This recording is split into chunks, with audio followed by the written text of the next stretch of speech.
सर्वप्रथम सर्वांना श्री स्वामी समर्थ. स्वामी महाराजांच्या कृपेने तुमच्या सर्व चांगल्या इच्छा पूर्ण होत ही स्वामींचरणी प्रार्थना करते आणि आजच्या व्हिडिओला सुरुवात करते. 2026 मध्ये अधिक मास आलेला आहे, म्हणजेच धोंड्याचा महिना. काही ठिकाणी धोंड्याचा महिना म्हणून ओळखलं जातं, काही ठिकाणी पुरुषोत्तम महिना मास म्हणून ओळखलं जातं. तर 2026 मध्ये अधिक मास आलेला आहे.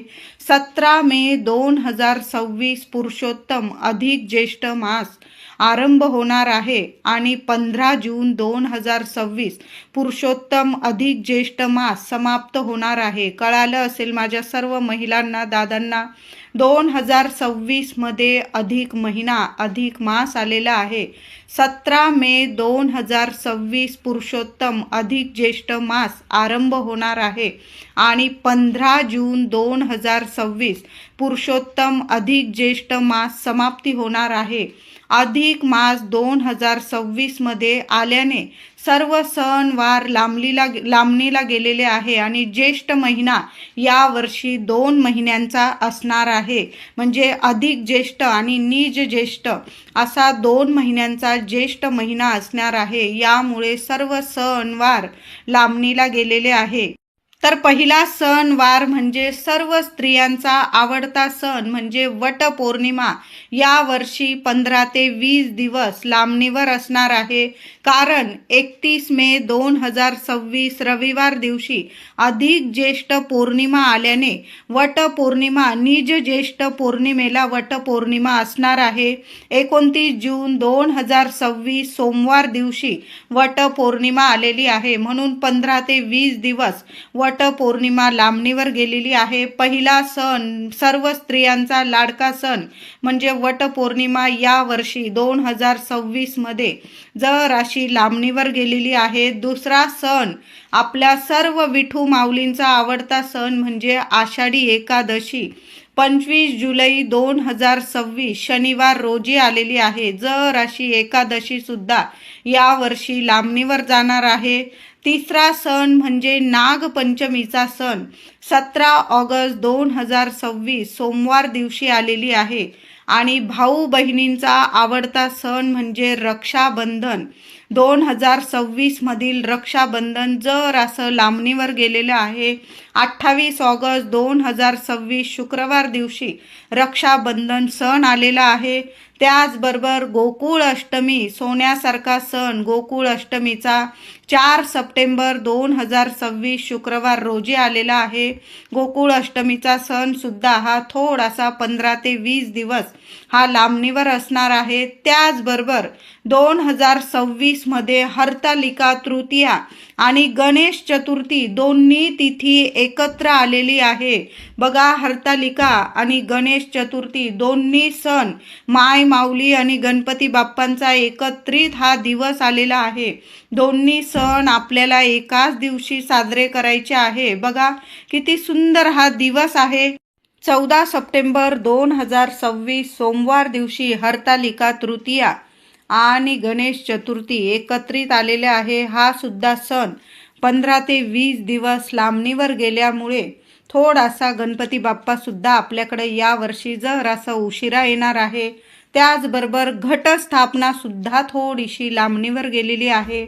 घटस्थापना 11 ऑक्टोबर 2026 रविवार दिवशी असणार आहे. तसंच दसरा 20 ऑक्टोबर 2026 मंगळवार दिवशी असणार आहे. आणि आपलं वर्षातलं सर्वात मोठं लक्ष्मीपूजन या वर्षी थोडंसं लांबणीवर आहे. 8 नोव्हेंबर 2026 रविवार दिवशी लक्ष्मीपूजन आलेलं आहे. आपल्या हिंदू धर्मात प्रत्येक महिन्यातील व्रत वैकल्याला खूप महत्त्व आहे. त्यामागे आपण आपल्यातील प्रत्येक नातं संबंध जपत असतो. प्रत्येक महिना, सण, व्रत हा आपल्या सर्व नात्यातील प्रेम अधिकाधिक वाढवण्यासाठीचाच असतो. त्यातीलच एक नाजूक नाते म्हणजे सासू सासरे आणि जावयाचे नाते, मामा भाच्यांचे नाते अधिक मासानिमित्त हे नाते अधिक आनंदाचे, प्रेमाचे व्हावे यासाठी प्रत्येक मुलीचे आई वडील प्रयत्नातच असतात. आपल्या मुलीला सासरी आनंदाने, प्रेमाने सांभाळून घेणारा तिचा जवळचा व्यक्ती म्हणजे तिचा पती म्हणून मुलीच्या आई वडिलांना नारायणा समान तो भासत असतो कायम. बघा, आपण आपल्या मुलीचं लग्न करतो तर प्रत्येक आई वडील सर्वात जास्त विश्वास कोणावर ठेवतात तर आपल्या जावयावर. आणि आपला जावई त्यांना नारायणा समानच वाटत असतो, कारण आपली मुलगी लक्ष्मीप्रमाणे आपण त्यांना देतो. तर तो जावई सुद्धा प्रत्येक आई वडिलांना नारायणा समानच भासत असतो. म्हणून पुरुषोत्तम मासात जावयाचा मान म्हणून त्याला आपल्या ऐपतीप्रमाणे वाण दिलं जातं. वाण देण्याला म्हणजे अधिक मासात वाण देण्याला खूप खूप जास्त महत्त्व आहे. अधिक मासातील प्रत्येक दिवस हा शुभच असतो, म्हणून जावयाला जमेल त्या दिवशी घरी बोलावून त्याला वाण दिले जाते. आजकालच्या थाटामाटाच्या जीवनात प्रत्येक जण आपल्या मुलीच्या सासरकडील व्यक्तींना खुश ठेवण्याचाच प्रयत्न करत असतात. आधीच्या काळात अधिक महिन्यात जावयांना सोन्याचे, चांदीचे दागिने किंवा तांब्याचे भांडे वाण म्हणून दिले जायचे. त्याचबरोबर घरी तयार केलेले गुळाचे अनारसे, म्हैसूर पाक, बत्तासे हे वाण म्हणून दिले जायचे. आपल्या हिंदू धर्मात अजून सुद्धा जावयाला वाण देतात आणि आवर्जून हे पदार्थ बनवले जातात. त्यांचा पाहुणचार केला जातो. म्हणजे मुलीला, जावयाला, नात नातू यांना सर्वांना घरी बोलवलं जातं आणि त्यांचा मान सन्मान केला जातो. त्यांना कपडे लत्ते दिले जातात, त्यांना वाण दिलं जातं. म्हणजे आपल्या ऐपतीप्रमाणे जसं आई वडिलांना जमेल ना, सोनं नाणं जमत असेल, चांदी जमत असेल किंवा वस्तू, तांब्याच्या वस्तूचं वाण देणं खूप महत्त्वाचं ठरतं. सोनं चांदी एक वेळेस नाही दिलं ना जावयाला तरीही चालेल, पण या धोंड्याच्या महिन्यात अधिक मासामध्ये जावयाला किंवा नात नातू मुलीला वाण देत असाल तर तांब्याची अगदी छोटी जरी वस्तू दिली ना तुम्ही तरीही चालेल, पण तांबं दान करणं या अधिक महिन्यात सर्वात अधिक शुभ दान मानलं जातं.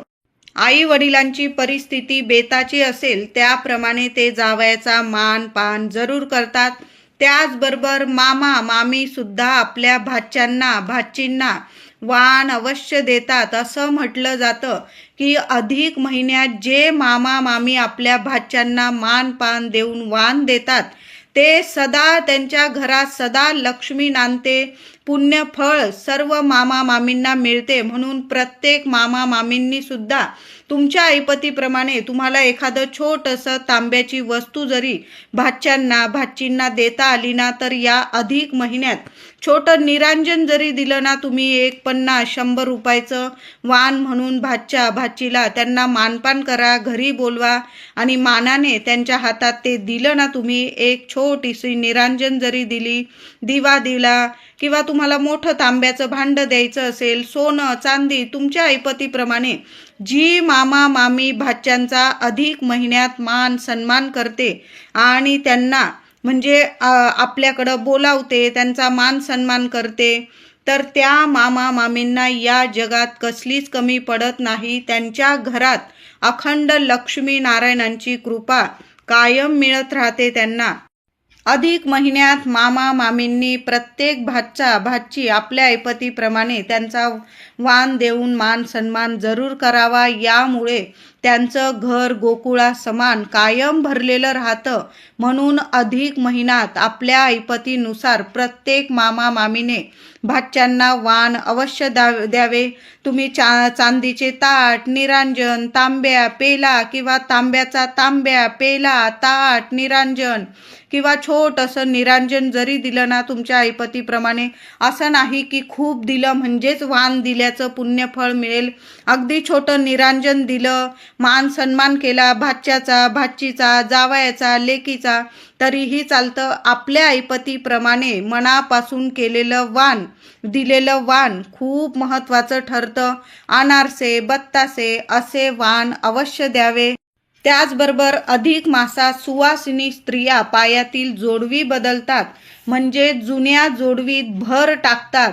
मुलीच्या आईने मुलीला या अधिक मासात नवीन जोडवी घेऊन देणे ही आपली जुनी परंपरा आहे. असं म्हटलं जातं की अधिक मासात जोडवीत भर टाकल्याने सौभाग्यात भर कायम पडते, मुलीचे सौभाग्य कायम वाढते. म्हणून अधिक मासात जोडवी अवश्य वाढवावी. ज्या स्त्रियांचे माहेर घर खूप श्रीमंत आहे तर त्यांचे आई वडील नवीन जोडवीच काय, नवीन मंगळसूत्र, दागिने, जावयाला जाड चैन, नातूंना गळ्यात चैन असे सोन्याचे अलंकार सुद्धा आई वडील देत असतात. पण प्रत्येक आई वडिलांची अशीच म्हणजे खूपच श्रीमंत असतात असं नाही. तुम्ही मुलीला थोडासा मानपान दिला, जावयाला वाण दिलं, तुमचे नातू असतील त्यांना वाण दिलं, मुलीच्या पायात जोडवी असतील त्यात तुम्ही थोडीशी भर टाकून दिली तरीही चालेल. अशा पद्धतीने सुद्धा तुम्ही अधिक महिन्यात मुलीचा, जावयाचा, नातू यांचा मान सन्मान वाण देऊन करू शकतात. त्याचबरोबर मुलीने सुद्धा आईची संपूर्ण ओटी भरावी. साडी चोळीची, खणा नारळाची, तुमच्या ऐपतीप्रमाणे तुम्हाला आईला चांगली साडी घ्यावीशी वाटत असेल, आईचा पण मान सन्मान करावा वाटत असेल तर प्रत्येक मुलीने सुद्धा अधिक महिन्यामध्ये आईची संपूर्ण ओटी भरावी. तिला काचेच्या बांगड्या भरून द्याव्या स्वतःच्या हाताने. आईने पण मुलीला काचेच्या बांगड्या भरल्या या अधिक महिन्यात तर अतिशय शुभ. मुलीने सुद्धा आईला काचेच्या बांगड्या भराव्या. आता ज्यांची अजिबात परिस्थिती नाही त्यांनी देखील फक्त एक तांब्याचं निरांजन देऊन जरी जावयांना वाण दिले तर लाख मोलाचे हे वाण ठरते. म्हणून तुमची जशी परिस्थिती असेल ना तसं मुलीला, जावयाला वाण जरूर द्या. एक तांब्याचं निरांजन दिलं ना तरीही चालेल, लाख मोलाचं वाण ठरतं. म्हणून अधिक महिन्यात जेवढं होईल ना तेवढं नक्की करावं. आता अधिक मासातच आई मुलीला जोडवी का बरं बनवून देते तर अंगठ्या शेजारील बोटाची नस ही गर्भाशयाशी जोडलेली असते. आपल्या मुलीचे घर गोकुळ व्हावे असं प्रत्येक आईला वाटत असतं. म्हणून प्रत्येक अधिक पुरुषोत्तम मासात ती मुलीला जोडव्यांमध्ये भर टाकून देते. म्हणजे तिचं सुख सौभाग्य वाढतं, तिचं घर गोकुळासारखं कायम राहतं. म्हणून प्रत्येक आईने थोडी का होईना चांदीची भर मुलीच्या जोडव्यांमध्ये जरूर टाका. एक भार टाकली तुम्ही, 2 भार तुमच्यावर आहे, 1 तोळं, 2 तोळं किंवा जास्त तुमच्या मुलीला जेवढे लागत असतील जोडवी तेवढी तुम्ही थोडीशी भर त्या जोडव्यांमध्ये जरूर टाकून द्या. यामुळे तिचं सुख सौभाग्य वाढतं, तिचं घर कायम गोकुळ बनून राहतं, तिच्या घरात कशालाच कधी कमी राहत नाही, तिथं अखंड लक्ष्मी नारायणांची कृपा राहते. म्हणून प्रत्येक आईने जोडवी जरूर बनवून द्यावी आणि प्रत्येक मुलीने सुद्धा आईची छान ओटी भरावी आणि तिला आठवणीने काचेच्या बांगड्या आईला जरूर भरून द्याव्या मुलीने. अधिक मास, पुरुषोत्तम मास पुढील वर्षी आल्याने सर्वांना आपल्याला लक्ष्मी नारायणांची जेवढी सेवा होईल ना या अधिक मासात तेवढी जास्तीत जास्त सेवा जरूर करावी. 17 मे 2026 ते 15 जून 2026 हा 1 महिन्याचा कालावधी हा पुरुषोत्तम मास म्हणून असणार आहे. या महिन्यात केलेली सेवा 1000 पट आपल्याला फळ मिळवून देते. म्हणून रोज आपल्या घरात, देवघरात बाळकृष्णाची मूर्ती असेल, जी देवी देवता आहे तुमच्या घरात, रोज दुधाने अभिषेक घालावा देवी देवतांना. आणि खास करून बाळकृष्णाची मूर्ती असेल तर बाळकृष्णाच्या मूर्तीवर दुधाने अभिषेक घालावा, पाण्याने घालावा. नंतर देवांना छान आसन देऊन स्थापन करावं. आणि तुमच्याकडं झेंडूची फुलं असतील ना, पिवळी ऑरेंज रंगाची झेंडूची फुलं, तर आवर्जून देवांना, बाळकृष्णांना किंवा विठू माऊली असेल तुमच्या देवघरात तर तुळस अर्पण करावी, झेंडूची फुलं अर्पण करावी. आणि रोज नित्य नियमाने सकाळ किंवा संध्याकाळ विष्णू सहस्त्र नामावली आपल्या देवघरात दिवा अगरबत्ती लावून घ्यावा. दिवा लावताना तुपाचा दिवा लावाल याची काळजी जरूर घ्या. आणि श्री हरी विष्णूंची सर्वात प्रभावी सेवा म्हणजे श्री विष्णू सहस्त्र नामावली रोज पठण करायचं आहे. नाही पठण करता आलं किमान 1 वेळा तरी सकाळ किंवा संध्याकाळ शांततेत आपल्या कानावर, आपल्या घराच्या भिंतींवर ते एक एक शब्द ऐकला गेला पाहिजे अशा थोड्याशा मोठ्या स्वरात जरूर तुम्ही यूट्यूबवर ऐकायचं आहे. सर्वांनी ऐका. खूप छान अनुभव येतील. जेवढी या पुरुषोत्तम मासात आपल्या भगवान श्री हरी विष्णूंची सेवा होईल ना, त्या घरात अखंड लक्ष्मी कायम वास करते. कधीच त्या घरात कशालाच कमी पडत नाही. सुंदर महिना आहे. या महिन्यात केलेली सेवा अधिकाधिक फळ देऊन जाते. म्हणून अधिक महिन्यात आपण जेवढी श्रीहरी विष्णूंची सेवा कराल ना, तेवढी जास्तीत जास्त करायची आहे. व्यंकटेश स्तोत्र तुम्हाला झालं तर रोज 11 वेळा पठण करा. नाही करता आलं किमान 1 वेळा तरी जरूर पठण करा. स्वामींचं श्री स्वामी चरित्र सारामृताचे जेवढे पारायण होतील ना या महिनाभरात तेवढे जरूर करा. गुरुचरित्राचं पारायण करायचं असेल तुम्हाला, अधिक महिना आहे, छान आहे, तुम्ही करू शकता. फक्त अधिक महिन्यात लग्न वगैरे होत नाही, तुम्हाला गृहप्रवेश करायचा असेल या महिन्यात नाही केला तुम्ही तरीही चालेल. लग्नाची बोलणी किंवा लग्न या गोष्टी या महिन्यात करू नये असं शास्त्र म्हणतं आहे. म्हणून या गोष्टी करायच्या नाही. फक्त आपल्याकडून जेवढी देवांची सेवा होईल ना या महिन्यात देवांची सेवा करायची आहे. स्त्री सूक्तम पठन करा, पुरुष सूक्तम पठन करा.